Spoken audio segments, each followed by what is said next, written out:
1000 में साड़ी किनले ओठ के लाली के ओहो समन नहीं भरलो तो किनले कान के बाली के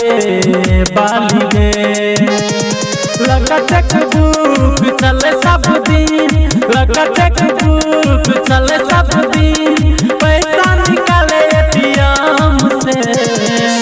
हिमोगिया लाख टका का लिपस्टिक लगा लोगे ठोर